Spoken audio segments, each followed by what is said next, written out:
varias funciones, principalmente protección, soporta las presiones respiratorias, ya que se generan presiones negativas durante el movimiento de los músculos respiratorios, y es el origen e inserción de varios músculos que corresponden al miembro superior, al abdomen, al cuello y al dorso.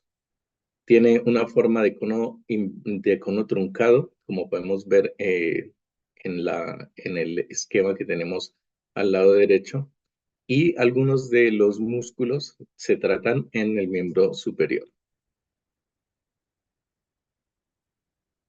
En cuanto a la pared torácica, tiene varios componentes: las costillas, las vértebras, el esternón. Hablando de las costillas, las clasificamos de acuerdo a su forma. Se clasifican primero como verdaderas, que se considerarían costillas verdaderas de la 1 a la 7. Vamos a poner acá el puntero. Ok. Las costillas de la 1 a la 7 tienen como característica que conectan directamente, cada una de ellas tiene un cartílago costal que conecta directamente con el esternón. Las costillas falsas se consideran de la 8 a la 10, que no se conectan directamente con el cartílago costal, con el esternón a través de su cartílago costal, sino que se conectan con el cartílago superior. Y las costillas flotantes, que son la 11 y la 12, que no tienen cartílago costal para articularse con el esternón. También otra clasificación que tenemos es como costillas típicas. Dentro de las típicas consideramos la costilla de la 3ª a la 9ª, y cada una tiene una morfología diferente. Las costillas típicas tienen una cabeza. En la cabeza tiene 2 carillas articulares que van a articular con el cuerpo vertebral. Tienen cuello, un tubérculo. En este tubérculo tenemos una carilla articular para la apófisis transversa de la vértebra con la que se articulan, un ángulo, y son aplanadas de afuera hacia adentro. Entonces, en la parte inferior tienen el surco costal por el que corre el paquete vasculonervioso. Las costillas atípicas tenemos varias, que son la primera, la segunda, la 10ª, la 11 y la 12. La primera y la segunda son estas que tenemos acá en esta figura. Tienen como característica que son aplanadas de arriba hacia abajo y tienen algunas diferencias con las costillas típicas. Además de ser aplanadas en una forma distinta, solamente van a tener en la cabeza una carilla articular, solamente se articulan con una de las vértebras. En el tubérculo no tienen una carilla para articularse con la apófisis transversa, no tienen ángulo tampoco y son en forma de arco. La primera costilla tiene algunas inserciones para el músculo subclavio, el escaleno anterior, el escaleno medio, y la segunda costilla para el músculo serrato, para el serrato anterior y para el escaleno posterior. Las siguientes costillas atípicas que tenemos son la 10 y la 11. La costilla 10, la 11 y la 12 tienen como característica que solamente tienen una carilla articular, no tienen las 2 carillas articulares de la costilla típica, y la 11 y la 12 no poseen ni cuello ni tubérculos. Para evaluar las costillas desde el punto de vista de las imágenes, la primera forma que tenemos y la que casi siempre usamos es la radiografía de tórax. Acá en esta radiografía de tórax la observamos. Tenemos una radiografía de tórax frente y una radiografía de tórax perfil, en la cual vamos a observar la primera y la segunda costillas, que son aplanadas de arriba abajo, las costillas típicas, que son aplanadas en sentido antero-posterior, y más abajo se pueden observar solamente en las radiografías de parrilla costal, se logran ver bien o en la columna lumbar, solamente se logran ver bien las costillas flotantes. Desde la proyección lateral de la radiografía también podemos ver los arcos costales, Y esos arcos costales se llaman arco costal posterior, arco costal anterior, y tenemos que observarlos en lo posible en todos sus bordes y asegurarnos que estén indemnes en una radiografía. Los siguientes huesos que hacen parte de la pared torácica son las vértebras. Las vértebras son las vértebras torácicas. Tenemos también vértebras torácicas típicas y vértebras torácicas atípicas. Acá tenemos una vértebra torácica típica que corresponderían a las vértebras tercera a la novena. Estas tienen un cuerpo, que lo podemos ver acá, visto desde arriba o en una visión lateral. Tenemos el pedículo, que son estas áreas que se conectan con el cuerpo. Tenemos las láminas, que son las que conectan los pedículos y las apófisis transversas con la apófisis espinosa. Tenemos las apófisis transversas y la apófisis espinosa. Es importante fijarnos acá que en la vértebra típica tenemos una carilla o una fosita, que es la carilla articular que va a articularse con la costilla, con una parte de la costilla correspondiente. Y esta fosita costal inferior que corresponde a la segunda carilla que tenemos en la costilla. Las costillas tienen, como ya habíamos visto, dos carillas articulares vertebrales, que son una superior y una inferior, que corresponden a la vértebra superior e inferior, con las que hacen contacto. Y en el tubérculo tenemos, en el tubérculo de la costilla tenemos esta fosita que corresponde a esta fosita de la apófisis transversa. Acá entonces tenemos una triple articulación de la costilla con la vértebra torácica típica. Tenemos con la vértebra superior, con la vértebra inferior y con la apófisis transversa. Además, la vértebra torácica típica tiene las apófisis y carillas articulares superiores y articulares inferiores, cada una para articular con la vértebra inmediatamente superior e inmediatamente inferior. Es importante la dirección en la que aparece la apófisis espinosa. Acá tenemos una dirección oblicua hacia abajo. Luego tenemos las vértebras torácicas atípicas. Las vértebras torácicas 1 y 12 son vértebras torácicas atípicas porque son las que están haciendo el cambio entre la columna cervical y la dorsal, y entre la columna dorsal y la lumbar. Así que estas dos son vértebras transicionales. Y la costilla 2, la 10 y la 11 tienen como característica, acá observamos la costilla, la vértebra 10 y la vértebra 11, tienen como característica que no presentan las dos carillas articulares superior e inferior que vemos en las vértebras típicas, sino que solamente presentan una. Como ya habíamos visto, las costillas que son atípicas, las inferiores, también solo presentan una carilla articular.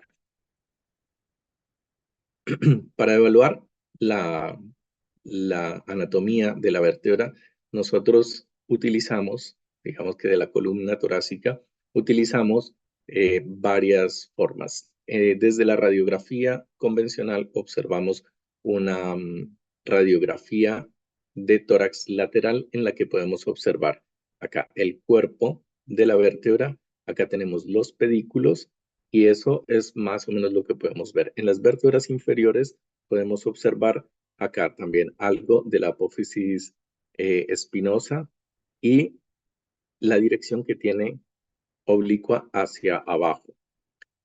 También lo podemos observar, digamos que acá en la vértebra, en la radiografía de lateral, o en la radiografía, en este tipo de radiografías que son enfocadas en el tórax, lo que nosotros podemos observar, que es muy característico y es importante valorarlo, es la densidad que observamos acá en cada uno de los cuerpos. Si ustedes observan acá, estos cuerpos se ven más densos. En radiología convencional los llamamos como radiopacos. Quiere decir que se ven más blancos. Entonces estos de arriba se ven más blancos y estos de abajo se ven más negros. O sea que son menos radiopacos o más radiolúcidos. Esta es la conformación como lo vemos normalmente. Cuando vemos una columna dorsal en una radiografía lateral vamos a observar de esta manera: más densos los de arriba, más radiopacos y más radiolúcidos los inferiores. Si vemos acá más radiopacos los inferiores, puede ser que estemos ante o una lesión de las vértebras o una lesión en el pulmón que se sobreponga y nos haga ver estas vértebras más radiopacas de lo que deberían. Esta es una radiografía de tórax lateral. Ahora, también tenemos las radiografías específicas para evaluar la columna dorsal, en las que podemos observar, acá lo único que varía es la técnica que se utiliza y la proyección, pero principalmente la técnica radiológica, el voltaje que le da el técnico al momento de tomar la radiografía. Y acá observamos que se ven mucho mejor los bordes. Esta no es una radiografía de tórax frente, sino que es una radiografía de columna dorsal y nos permite ver claramente los cuerpos vertebrales y acá laterales, esto que se ve como oval, estas dos óvalos laterales corresponden a los pedículos. Y en la lateral podemos observar de nuevo, debemos ver, incluso si comparamos estas superiores, nosotros vemos acá bien dibujados los bordes de los cuerpos vertebrales, vemos acá claramente los pedículos, vemos los agujeros de conjunción y esto nos permite valorar adecuadamente la anatomía de las vértebras. La siguiente parte de la pared torácica es el esternón. El esternón tiene varias partes, se divide en tres partes: el manubrio, que corresponde a esta parte superior; el cuerpo, que es la parte media; y la apófisis sifoides, que es la parte inferior. ¿Qué tiene característico este esternón? Tenemos acá una angulación que corresponde al ángulo de Lewis, o el ángulo esternal, que más adelante vamos a hablar de él. Y acá vamos a tener las articulaciones. Tenemos la incisura yugular, que es esta superior que aparece acá. Se llama así porque acá pasan cerca las venas yugulares anteriores. Tenemos las incisuras claviculares, que es donde el esternón en el manubrio se va a conectar con la clavícula de cada lado. Y luego tenemos en el cuerpo las escotaduras costales, que acá las observamos en el hueso, y acá vemos que corresponde a cada uno de los 7 cartílagos costales de las costillas verdaderas. Y finalmente tenemos el apófisis sifoides, que es esta parte inferior que nos sirve de inserción a algunos músculos. Como les decía, tenemos el ángulo de Lewis o el ángulo esternal. El ángulo de Lewis es el nombre antiguo que se le daba, que nos corresponde a, siempre lo vamos a tener más o menos a la altura de la vértebra torácica cuarta, de la parte inferior de la vértebra torácica cuarta, y es importante porque nos sirve como punto de referencia de varias situaciones, tanto anatómicas como clínicas. Entonces nos va a decir dónde se divide el bronquio derecho y el bronquio izquierdo, dónde llega el callado de la sigos mayor, dónde termina la aorta ascendente, dónde inicia y termina el callado de la aorta. Todos estos son a este nivel. Es importante que lo tengamos en cuenta porque cada vez que se va a hablar en anatomía o en clínica, por ejemplo, al momento de colocar un tubo de drenaje pleural o al momento de tomar un electrocardiograma, utilizamos siempre el ángulo de Lewis como punto para comenzar a contar los espacios intercostales. Acá tenemos todas las referencias para las que nos sirve el ángulo de Lewis o el ángulo esternal. ¿Cómo evaluamos el esternón en radiología? Observamos, primero lo podemos ver desde la radiografía. En la radiología convencional observamos, se pueden hacer directamente radiografía del esternón o se puede también en una de parrilla costal. Y acá podemos observar que tenemos el ángulo de Lewis y acá observamos alteraciones, una alteración en la superficie del esternón. Acá en esta radiografía, en la imagen B de la izquierda, podemos observar también que hay un hundimiento. Acá observamos el borde y observamos ese hundimiento que corresponde a una fractura. pero también lo podemos hacer desde la tomografía. En la tomografía se pueden hacer reconstrucciones sagitales. Estas son reconstrucciones sagitales en las que observamos, este es un scout. Un scout es como la primera imagen que se toma en una tomografía que nos sirve para orientarnos en qué, se ve igual que una radiografía y nos ayuda a orientarnos para tomar los demás datos que luego vamos a utilizar para hacer cada uno de los cortes. Acá observamos en el Scout una alteración en la superficie tanto anterior como posterior del esternón, y luego cuando hacemos la reconstrucción sagital en la figura B de la derecha del mismo paciente observamos que efectivamente tenemos alteración, tenemos una fractura y tenemos esa fractura con desplazamiento. Esto es muy importante observarlo y tener cuidado siempre al evaluar la pared torácica en una tomografía, porque a veces pasan inadvertidas y pueden ser causantes de lesiones de órganos internos, principalmente el intestino. Bueno, la siguiente parte de la pared torácica son los músculos. De los músculos tenemos algunos que son superficiales, como por ejemplo los pectorales, el subclavio y los serratos, que se tratan en el tema de miembro superior. Y de los que vamos a hablar ahora son los músculos intercostales, que corresponden realmente a la pared torácica, y los músculos profundos, que son internos al plano óseo. Acá observamos entonces los músculos intercostales, los observamos en este esquema. Tenemos tres tipos de músculos intercostales. Está constituido por el músculo intercostal externo, que es este que observamos afuera, que tiene una distribución de sus fibras hacia adelante y hacia abajo, diagonal.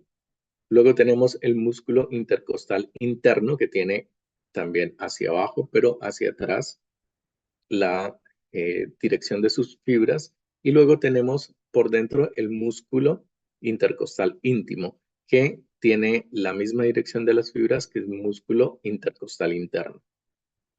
Y posteriormente, digamos que en la parte anterior, la continuación de estos músculos corresponde a la membrana intercostal externa, que está a nivel de los cartílagos costales. Es importante saber que el paquete vasculonervioso, que ya habíamos visto que corre por la parte inferior, por el surco costal, está entre el músculo intercostal interno y el íntimo.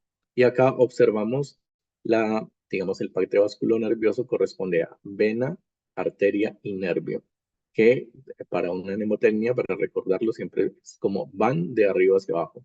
V, A y N, vena, arteria y nervio.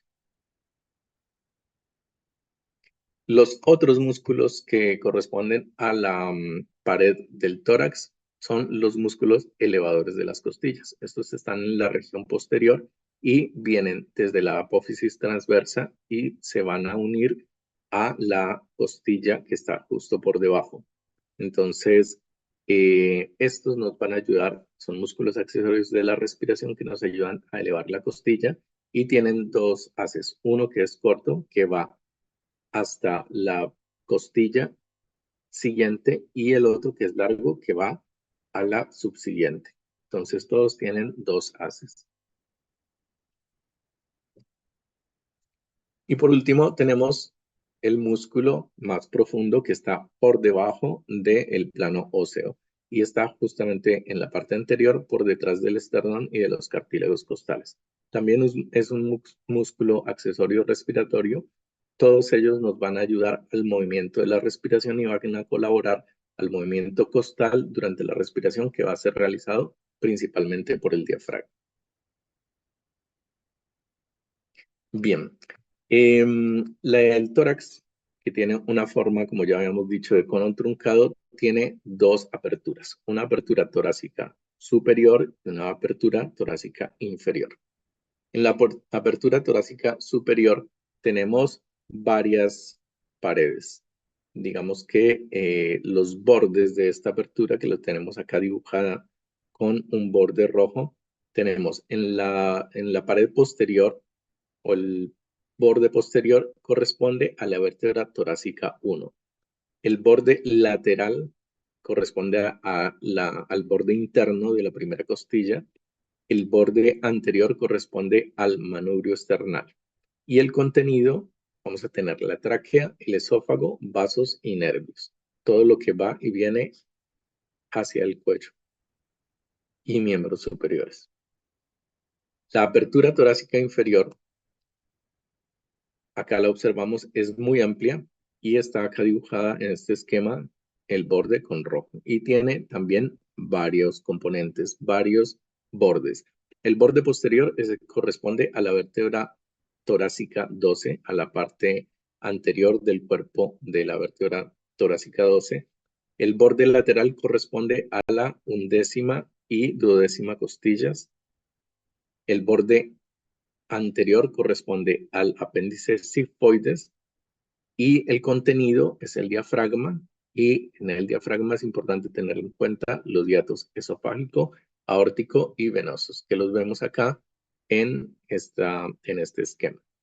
Acá observamos que el diafragma es un músculo plano que tiene un centro que es tendinoso, una parte externa, un borde que es el que nos va a generar la contracción de ese músculo, y en medio de sus fibras tenemos el hiato esofágico, el hiato para la vena cava inferior, acá vemos el hiato para la aorta y hiatos para otros vasos y nervios.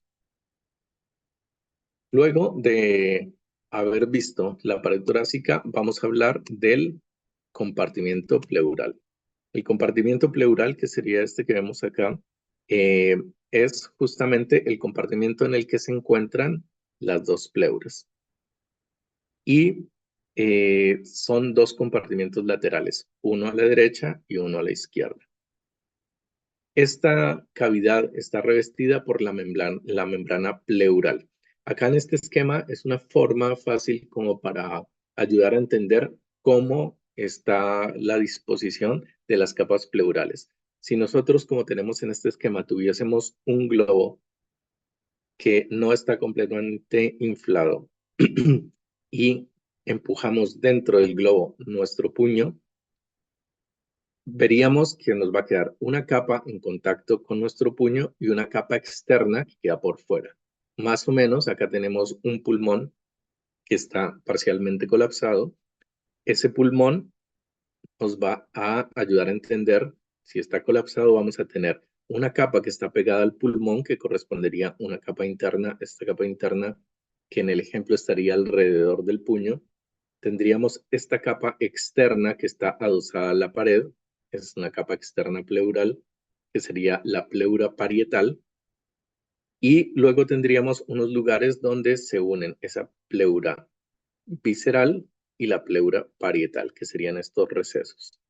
Si nosotros tenemos ese pulmón expandido, como es en una persona normal, vamos a observar exactamente lo mismo. Ahí vamos a entender que tenemos pegado, muy adherido al pulmón, vamos a tener la pleura visceral. Y muy adherido a las paredes, vamos a tener la pleura parietal. Y vamos a tener estos recesos. Esta cavidad pleural es una cavidad virtual que contiene una pequeña cantidad de líquido. Entonces tenemos la pleura visceral adosada al pulmón y la parietal adosada a la pared del tórax. Acá observamos un esquema como lo teníamos acá, sino como se vería este también es un esquema, pero ya de una persona, de un ser humano más cercano a lo normal.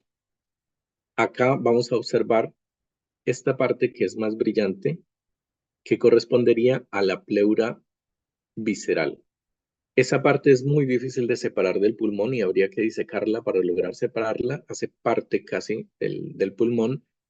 Y luego por fuera tendríamos la pleura parietal. Esa pleura parietal, en medio de estas dos estaría la cavidad pleural. Acá observamos los dos pulmones con su pleura visceral y por fuera la pleura parietal que está adosada a la pared del tórax. Esa pleura, dependiendo del lugar en donde se encuentre, cambia de nombre.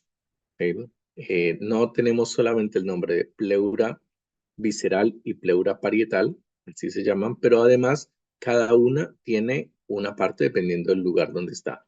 Tenemos la pleura diafragmática, que correspondería a esta parte inferior la que está en contacto con el diafragma. Tenemos la pleura mediastínica, que está en la parte medial, que corresponde, está haciendo el borde externo del mediastino. Luego tenemos la pleura costal, que es la que tenemos en contacto con toda la pared costal, la pared torácica externa, y esta que se llama cúpula pleural o antes llamada pleura cervical, que es la parte superior. La van a encontrar de las dos formas. Estos son los nombres de acuerdo topográficamente, los nombres que recibe la pleura en sus diferentes ubicaciones. Acá vamos a observar entonces la cavidad pleural. En este corte, este es un esquema de un corte del tórax en el que observamos el pulmón. Acá podemos observar por el borde del pulmón, muy adosado al pulmón, la pleura visceral. Y luego tenemos acá afuera la pleura parietal, que la vemos pegada al tórax. Acá tenemos un receso donde ella gira y se continúa con la parte interna del mediastino. Y luego acá nuevamente gira sobre ella misma, se dobla y se convierte en pleura visceral. Y esa pleura visceral que está adosada al pulmón se mete a través de las cisuras y hace las cisuras. A veces se acumula líquido acá y en medio de esas cisuras tenemos también una cubierta pleural y el líquido pleural se puede meter tanto por fuera del pulmón como en medio de las cisuras. Además de la cavidad pleural y de la pleura, tenemos la fascia endotorácica. Este es un esquema en el que observamos, muy similar al que hemos visto antes, en el que observamos los músculos intercostales externo, interno e íntimo, el paquete vasculonervioso, la costilla superior, la costilla inferior. Acá vamos a tener el pulmón con su pleura visceral.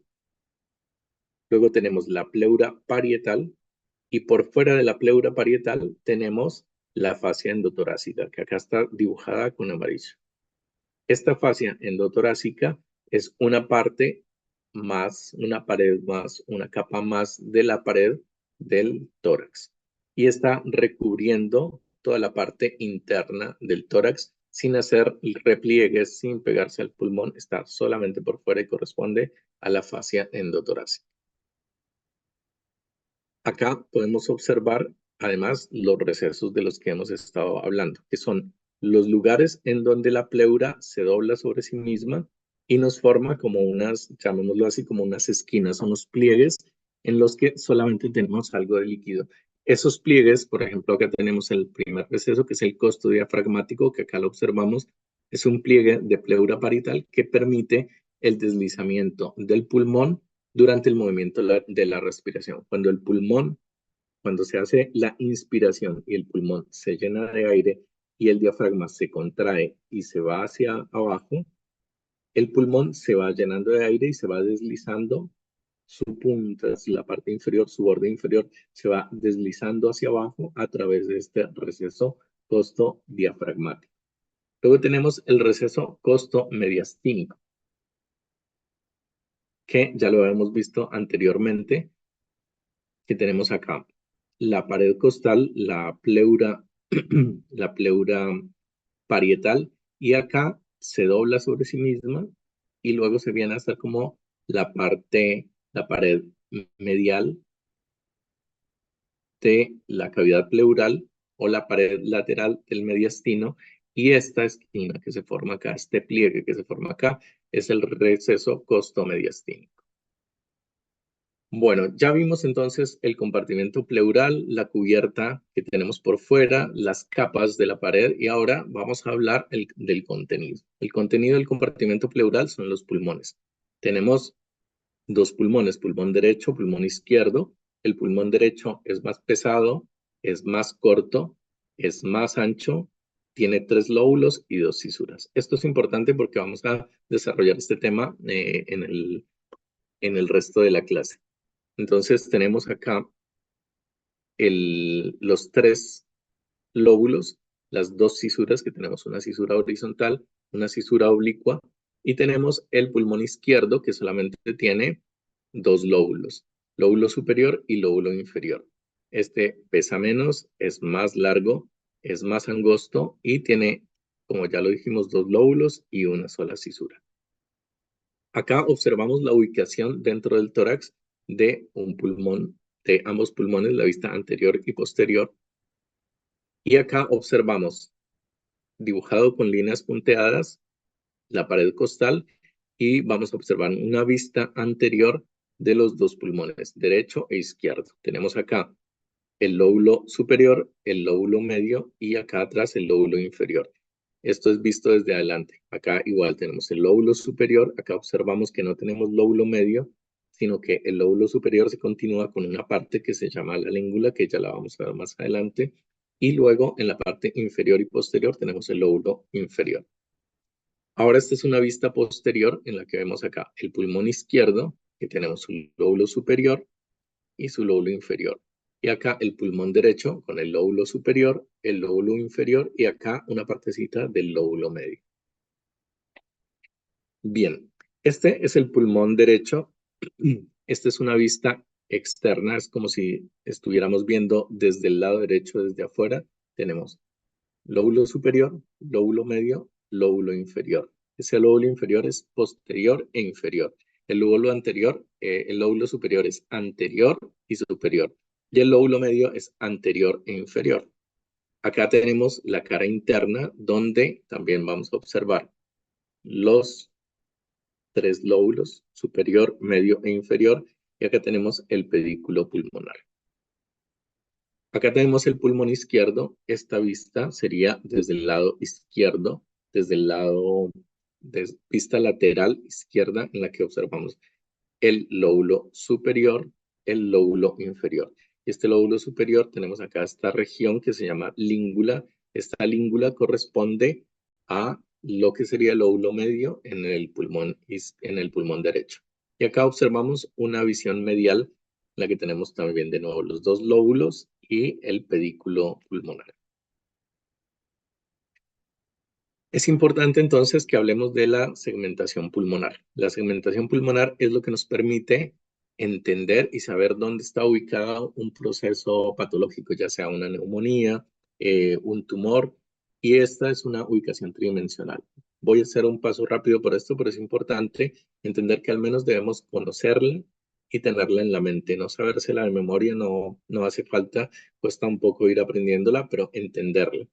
Entonces, acá tenemos la tráquea, los dos bronquios fuente y cada uno de los bronquios se divide en unos bronquios lobulares.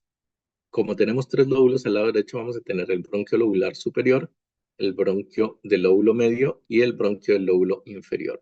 Y al lado izquierdo vamos a tener el bronquio superior, el bronquio inferior. Y acá tenemos el bronquio para la língula, que es rama del bronquio del lóbulo superior porque estos no están separados. Cada uno va para el lóbulo superior derecho, el lóbulo medio derecho, el lóbulo inferior derecho y acá tenemos lóbulo superior izquierdo y lóbulo inferior izquierdo. Si observamos, vamos a hacer acá, esto es esquemático para que veamos más o menos una ubicación en la radiografía, como tendríamos más o menos los lóbulos. Tenemos acá los dos lóbulos superiores, acá tendríamos el lóbulo medio, que estaría en gris, y acá tendríamos la língula que hace parte del lóbulo superior izquierdo. Y acá, posterior e inferior, tendríamos el lóbulo inferior derecho y el lóbulo inferior izquierdo. El lóbulo superior derecho se divide en tres partes, que se llaman segmentos. El segmento apical, el segmento posterior y el segmento anterior. El lóbulo medio se divide en segmento lateral y segmento medial. Y si retiráramos esos que son del lóbulo superior y el lóbulo medio, los dejamos a un lado, vamos a observar acá debajo el lóbulo inferior derecho. Ese lóbulo inferior derecho tiene un segmento superior, tiene un segmento basal lateral, basal posterior, basal medial y basal anterior. Si los juntamos de nuevo, tendríamos la segmentación de esta manera. Ahora, vamos con el pulmón izquierdo. El pulmón izquierdo tiene en el lóbulo superior un segmento en el que se une el apical y el posterior y se llama ápico posterior. Corresponde a un solo segmento. Y el segmento anterior. Este no va a tener 3 segmentos como al lado derecho, sino tiene 2. Luego, recuerden que acá no tenemos lóbulo medio, sino que el lóbulo superior se continúa y tiene esta parte que se llama segmento lingular superior y segmento lingular inferior. Ahora, si retiramos el lóbulo superior, nos va a quedar el lóbulo inferior, que estaría inferior y posterior, y ahí tenemos el segmento superior, el segmento basal posterior, basal lateral, y este que se llama basal anteromedial. Acá de nuevo, como en el ápico posterior, se unen 2, que sería el anterior y el medial, se unen generando el segmento basal anteromedial. Y tendríamos así la segmentación completa del pulmón. Acá tenemos vista el pulmón derecho, visto desde adelante, una visión anterior, y esta es una visión desde la región medial. Tenemos el lóbulo superior, el lóbulo medio y el lóbulo inferior con sus segmentos apical, posterior y anterior del lóbulo superior, el lóbulo medio lateral y medial, y el lóbulo inferior en el que desde medial vamos a ver el segmento superior, el segmento basal medial, basal anterior superpuestos, y acá basal lateral y basal posterior superpuestos. Si vamos al pulmón izquierdo, tenemos lo mismo, una visión anterior, en la que se ven todos superpuestos, y desde medial veríamos el segmento ápico posterior, el segmento anterior, el segmento lingular superior y lingular inferior. Y acá tendríamos el segmento superior, acá tendríamos basal anteromedial, recuerden que este es uno solo al lado izquierdo, y acá tenemos superpuestos el basal lateral y el basal posterior. Lo más importante es que lo veamos de vez en cuando, que cada vez que lo necesitemos lo repasemos y con el tiempo uno lo va entendiendo y lo va recordando fácilmente. Esta visión tridimensional a veces es difícil de recordar, pero mientras uno la entienda, no importa que tenga que ir a consultarla cada vez que la necesite. Bueno, ahora ya vimos la cavidad pleural, su contenido, y vamos a hablar un poco de los cilios pulmonares. Los cilios pulmonares corresponden un poco al mediastino, así que vamos a hacer acá como una parte que corresponde un poquito al mediastino y a la cavidad pleural. Los cilios pulmonares se encuentran a diferente altura. El derecho es más bajo que el izquierdo, y eso está dado también por la anatomía del pulmón. Deben tener la forma cóncava en las radiografías de frente. Así cuando nosotros tomamos una radiografía de frente, siempre deberíamos ver este ángulo y deberíamos ver acá la cisura. Deben ser de tamaño similar y deben tener una densidad similar en la radiografía de tórax. Acá tenemos el hilio pulmonar. Esta imagen es como para que recuerden que este es más bajo, que este es más alto. Y acá observamos los componentes del hilio pulmonar derecho, que estaría dado por el bronquio fuente. Luego acá tenemos la arteria pulmonar ascendente derecha, la vena pulmonar superior derecha, la vena pulmonar inferior derecha, que la tenemos por debajo de este bronquio intermedio. Acá nos da el del lóbulo superior, luego viene el intermedio, y por debajo está la vena pulmonar inferior derecha. Y acá tenemos la arteria pulmonar derecha. Y al lado izquierdo, este hilio está más alto. Tenemos la arteria pulmonar izquierda. Acá observamos que la arteria pulmonar cabalga sobre el bronquio. Tenemos el bronquio fuente. Y acá tenemos el tronco de la pulmonar, la vena pulmonar superior izquierda, la vena pulmonar inferior izquierda y la arteria pulmonar interlobar izquierda. Esto sería la anatomía grande, gruesa de los cilios pulmonares. Entonces vamos a continuar con el compartimento mediastínico. El mediastino es una cavidad virtual, corresponde digamos que está limitado, lo observamos acá en este corte que ya hemos visto varias veces, está limitado por la pleura parietal medial. Como dijimos, esta pleura parietal se viene por acá y nos genera el límite externo, tanto derecho como izquierdo, del mediastino.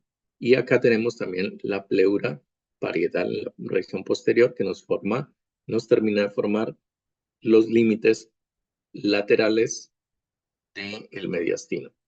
Existen varias clasificaciones de las divisiones del mediastino, así que les voy a hablar como de cada una de ellas y de la que más utilizamos nosotros. Felson tiene una que es basada en radiografía de tórax de perfil y él lo divide en mediastino anterior, mediastino medio y mediastino posterior. Según Felson, hay una línea que pasa por delante de la tráquea, que sería esta, y por detrás del corazón. Y otra línea que pasa 1 centímetro posterior al margen anterior de los cuerpos vertebrales. Acá tenemos el margen anterior de los cuerpos vertebrales, esta línea, y 1 centímetro por atrás estaría la segunda línea. Y según Felson, esto nos dividiría el mediastino en mediastino anterior, mediastino medio y mediastino posterior. Existe otra que es la división anatómica. La división anatómica se ha utilizado bastante y no nos lo divide en en 3, sino en 4 compartimientos. Y tenemos una diferencia. Primero, nos tiene en cuenta el ángulo esternal. El ángulo esternal, trazando una línea desde el ángulo esternal hasta el borde inferior del cuerpo de la cuarta vértebra torácica, estaríamos dividiendo el mediastino en superior y mediastino inferior. Y ese mediastino inferior tiene 3 partes, anterior, medio y posterior, pero no está dividido como en Felson por una línea que pasa por detrás del corazón, sino que la primera línea está por delante del corazón. Entonces, este mediastino que lo tenemos acá en azul, según la división anatómica, sería el mediastino anterior o prevascular, que está principalmente ocupado por grasa. El mediastino medio, que también es conocido como visceral, corresponde al corazón, y el mediastino posterior, si está dado por una línea que pasa igual que la de Felson, por 1 centímetro posterior al borde anterior del borde anterior. Y esta del borde anterior de los cuerpos vertebrales. Y este nos dividiría el mediastino posterior, que sería también llamado paravertebral. Y esta, que es la que actualmente se está utilizando más, que se basa en una clasificación internacional del grupo de interés en malignidad del timo, se clasifica como la anterior, como la anatómica, el mediastino anterior por una línea que pasa por delante del corazón, el medio estaría limitado por esa línea por delante del corazón y por la línea 1 centímetro por detrás del borde anterior de los cuerpos vertebrales. Y luego la línea posterior sería el borde posterior de la pared torácica. Y no nos hace la subdivisión entre mediastino superior e inferior. Es importante porque se basa en tomografía, que actualmente la tomografía está siendo uno de los primeros métodos que se utilizan en la valoración de problemas de cáncer, de todos los tipos de cáncer, nos permite hacer las estratificaciones, así que es el que más estamos utilizando. Tiene mayor facilidad para ser usado por múltiples especialidades y la línea que pasa por delante de la tráquea y por detrás del corazón es importante porque es la que nos va a limitar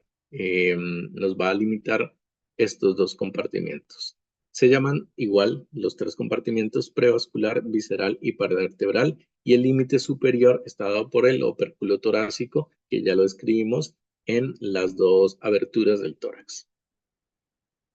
El compartimiento prevascular, entonces, de este mediastino tendría un límite posterior, que sería la cara anterior del pericardio, y tiene timo, grasa, ganglios linfáticos y el tronco brachiocefálico. El compartimiento visceral tiene como contenido las estructuras vasculares del corazón, las venas, cava superior, la aorta ascendente, arco aórtico, torácica descendente, pulmonar, intrapericárdica y conducto torácico. Y como estructuras no vasculares tenemos la tráquea, la carina, el esófago y los ganglios linfáticos. Y el compartimiento paravertebral contiene la columna dorsal y los tejidos blandos paravertebrales. Es muy importante conocer esta clasificación porque, según esta, nos va a ayudar a través de la imagen a hacer un diagnóstico de las patologías. Bueno, y por último vamos a hablar de una parte muy importante del contenido del mediastino, que es el corazón. El corazón está localizado en el mediastino medio, tiene una forma de cono invertido, tiene un eje oblicuo, como lo observamos acá, que está dirigido hacia adelante y a la izquierda. Tiene dos partes importantes, una que se llama el ápex, que es inferior y anterior y descansa sobre el diafragma, y la otra que es la base. La base es superior, acá la observamos una parte acá en este esquema y otra parte acá.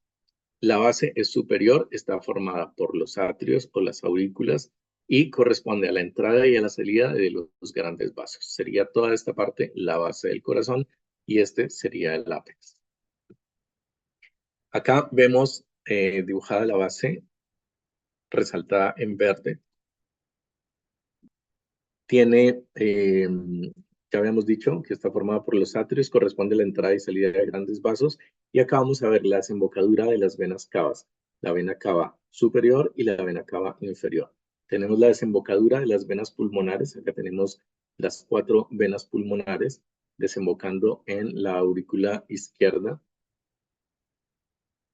Tenemos el surco interauricular, que sería este, que está por delante o digamos, sí, por delante de las venas pulmonares derechas, a la izquierda de las venas cavas. Este sería el surco interauricular. Este surco terminal, que corresponde a el borde entre la aurícula derecha y la entrada de las dos venas cavas, la vena cava superior y la vena cava inferior, y el surco coronario, que sería este, por el que discurren las arterias coronarias. Esta sería la base del corazón. Bien, el corazón está cubierto por un pericardio. El pericardio tiene más o menos la misma disposición. Recuerden el esquema que vimos en el pulmón, en el que tenemos un puño metido dentro de un globo. Acá ocurre exactamente lo mismo. Entonces vamos a tener exactamente la misma estructura de un pericardio visceral y un pericardio parietal. Y por fuera del pericardio parietal tenemos el pericardio fibroso. Entonces tendríamos así las capas del corazón, serían el endocardio, el miocardio y el epicardio o pericardio visceral. Esta última parte, que es el pericardio visceral, se considera parte integrante de la pared del corazón.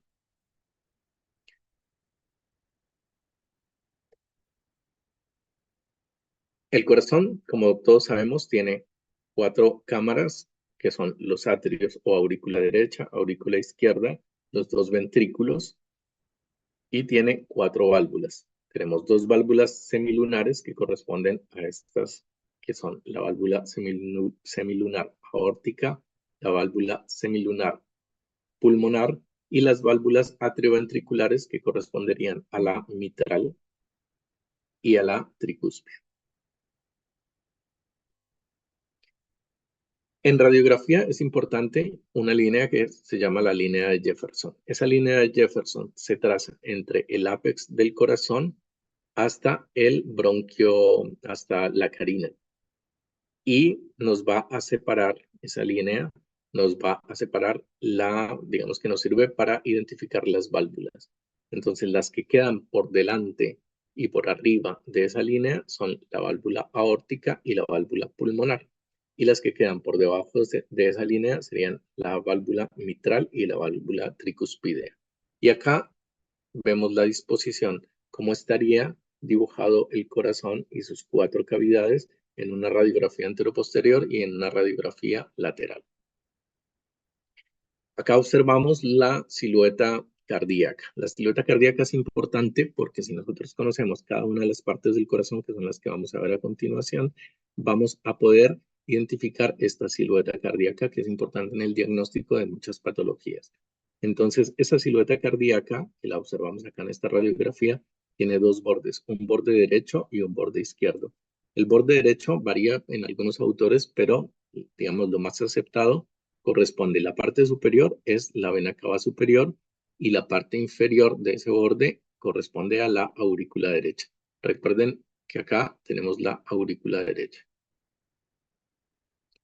Y el borde izquierdo de la silueta cardíaca tenemos como tres arcos. El arco superior corresponde al callado de la aorta, el arco medio corresponde a la arteria pulmonar. Recuerden que esta línea entre la arteria pulmonar y el tercer arco debe tener una forma cóncava porque es la que nos dibuja, como lo vemos acá, los dos ilios pulmonares, que ya los habíamos visto, acá también los vemos, el izquierdo, acá esta línea dibuja el ilio y luego viene el ventrículo izquierdo. Si nosotros vemos eso con un esquema en el que vemos las cavidades y los grandes vasos, vamos a observar acá la vena cava superior, la aurícula derecha, el callado de la aorta, la arteria pulmonar, que correspondería a este arco. Algunos autores dicen que la orejuela izquierda también haría parte de ese borde, pero otros no lo consideran y consideran directamente el ventrículo izquierdo como la parte inferior del borde izquierdo de la silueta cardíaca. Esto es muy importante, hay que conocerlo, hay que saberlo, porque uno de los estudios que más evalúa un médico general es una radiografía de tórax y hay que ver si si estas siluetas están bien o si están alteradas. Y por último, vamos a hablar un poquito del pericardio, cómo se vería en una radiografía anteroposterior. Es importante que nosotros entendamos que por fuera de esa silueta cardíaca tenemos el pericardio parietal, tenemos luego el pericardio visceral o epicardio y vamos a tener las mismas zonas replegadas, así como lo hemos visto en los pulmones. Y por dentro tenemos líquido pleural, que es mínimo, y por fuera una capa fibrosa. Bien, cuando nosotros evaluamos eso en una radiografía, es importante saber que lo normal es que haya entre 20 y 25 mililitros de líquido seroso entre las dos capas y el espesor normal del pericardio debe ser entre 2 y 4 milímetros en una radiografía de tórax. Si supera los 4 milímetros, estamos hablando de que probablemente tengamos una patología pericárdica, que ya se puede ser inflamatorio, puede ser simplemente la presencia de líquido, pero ya nos va a alertar de que hay una patología. Bien.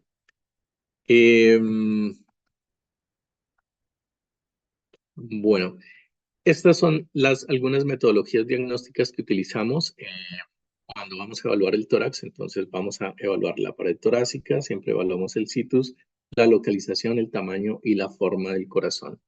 En la pared torácica siempre es importante ver si tenemos previas, vamos a ver si hay deformidades vertebrales que se pueden evaluar, si hay deformidades externales como que se llaman pectus, si es un pectus hundido, si es un pectus prominente, que serían pectus excavatum o pectus carinatum, y estas pueden servir como signos de que haya alguna lesión miocárdica y se puede estar asociado, por ejemplo, a un síndrome de Marfan o un prolapso de la válvula mitral, cualquiera de estas lesiones. Y las deformidades costales, es importante en la radiografía fijarnos que las escotaduras, si tenemos escotaduras de los márgenes costales inferiores, con tortuosidad de las arterias, como vemos en esta radiografía. Entonces, no solamente ver si hay fracturas, sino también podemos ver algunos señales de patología, como por ejemplo estas escotaduras que nos pueden hablar de una coartación aórtica. Bien, es importante también hacer el diagnóstico del situs. El situs lo vamos a diagnosticar con la presencia de la cámara gástrica y del ápex. Si tenemos el ápex al lado derecho, cámara gástrica al lado derecho y el arco aórtico, observamos dónde está, qué lado está. Entonces podemos ver que haya primero, tenemos que estar seguros de que la radiografía está bien tomada y está bien ubicada. Si esto estuvo bien y tenemos una imagen como esta, podemos estar hablando de un situs inversus. Bien. Y bueno, eso era básicamente la presentación de hoy. Espero que les haya sido útil y bueno, si tienen dudas, al comienzo en la primera diapositiva estaba mi correo electrónico, así que cualquier cosa que necesiten me pueden consultar. Gracias, Bueno, profe. muchas gracias, profe. Gracias, profe. Gracias, profe. Gracias. De nada.